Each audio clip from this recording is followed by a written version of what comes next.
ಆತ್ಮೀಯ H16 news ಅರ್ಥಾತ್ ಹೇ ಸೀತಾರಾಮಗೆ ಸ್ವಾಗತ. ನಾನು ನಿಮ್ಮವ MI ಅಥವಾ ಮಲ್ಲಪ್ಪ ಜೋತಾವ. ಆತ್ಮೀಯರೇ, ಧರ್ಮಸ್ಥಳ ಅನೇಕ ಕಾರ್ಯಕ್ರಮಗಳು ಮಾಡಿದ್ದೀವಿ. ನೀವು ಮರ್ತಿರ್ಬೋದೇನೋ. ಈಗ ಮನುಷ್ಯನ ಮರು ಸಹಜ. ಈಗಾಗಲೇ ಒಂದು ಡೆವಲಪ್ಮೆಂಟ್ ಆಗ್ಯದ ಅನ್ನೋದು ನಿಮಗೆ ಗೊತ್ತಿರ್ಬೋದು. ಬಂಗ್ಲೆಗುಡ್ಡದಲ್ಲಿ ಬಿದ್ದಂತಹ ಆ ಶವಗಳ ಮೂಳೆಗಳು ಸಾವಿರಾರು, ತಲೆಬುರುಡೆ 8-10 ಅನೇಕ ಡಾಕ್ಯುಮೆಂಟ್ಸ್ ಸಿಕ್ಬಿಟ್ಟಿದ್ದೀವಿ. ಇವು ಅದ್ರ FSL ಒಂದು ಇದಕ್ಕೆ ಕಳಿಸಿದ್ದು ಆಗಿತ್ತು ಅದನ್ನು ತನಿಖೆಗೆ. ಆದರೆ ಇಲ್ಲಿವರೆಗೆ ಅದ್ರ ಬಗ್ಗೆಯೂ ಯಾವುದೂ ಇಲ್ಲ. ಅದು ಮಮ್ಮಾಗಿಬಿಟ್ಟಿತ್ತು. ಏನಂದ್ರೆ ನಿಮಗೆ ಗೊತ್ತದ, ಈಗಾಗಲೇ ಚಿನ್ನಯ್ಯ ಮೊದಲು ಭೀಮ ಅಂತ ಕರೆದಿದ್ದೀವಿ ಆ ವ್ಯಕ್ತಿಗೆ. ಆ ವ್ಯಕ್ತಿ ಮುಸುಕಾಕೊಂಡು ಬಂದು ಏನೇನೋ ತೋರಿಸಿದರು, ಮಾಡಿದರು. ಕೊನೆಗೆ ಪಾಪ ಅದೇ ವ್ಯಕ್ತಿ ಚಿನ್ನಯ್ಯನಾಗಿ ಗುರ್ತತ್ತೆ.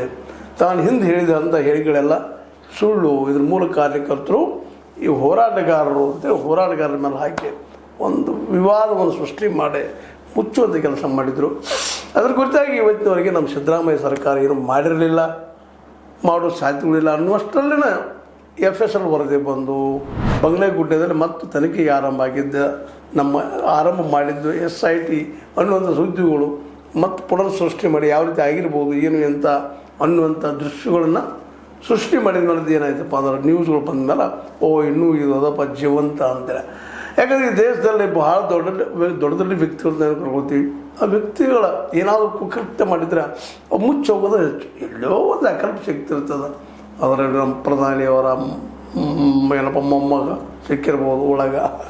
ಕೆಲವೊಂದಿಷ್ಟು ಆಗಿದಾವಿಲ್ಲ ಅಂತೆಲ್ಲ ಭಾಳ ದರ್ಶನ ಆಗಿರ್ಬೋದು. ದರ್ಶನ ತಪ್ಪಿಸ್ಕೊಳ್ತಿದ್ರೂ ಇಷ್ಟಲ್ಲ. ಸ್ವತಂತ್ರವಾದ ಮೀಡಿಯಾಗೆ ಬೇಕಾಗಿರುವುದು ಸ್ವತಂತ್ರ ಧ್ವನಿ. ಆ ಸ್ವತಂತ್ರ ಧ್ವನಿ ಉಳಿಸಲು ನೀವು ಮಾಡಬೇಕಾದದ್ದು ಇಷ್ಟೇ. ಅದೇನಪ್ಪಾ ಅಂತಂತಂದ್ರೆ ನಿಮ್ಮ ಕೈಲಾದಷ್ಟು ಸಹಾಯ ಈ ಚಾನಲ್ಗೆ ಮಾಡಿ ಹಾಗೂ ನಿಮ್ಮ ಧ್ವನಿಯನ್ನು ಕಾಪಾಡಿಕೊಳ್ಳಿ.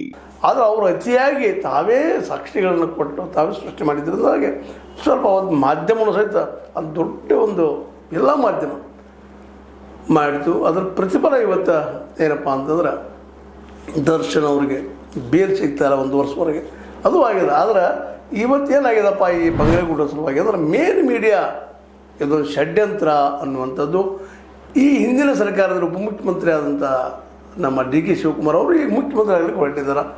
ಇದೊಂದು ಷಡ್ಯಂತ್ರ ಅಂತ ಕರಿತಾ ಇದ್ದರು.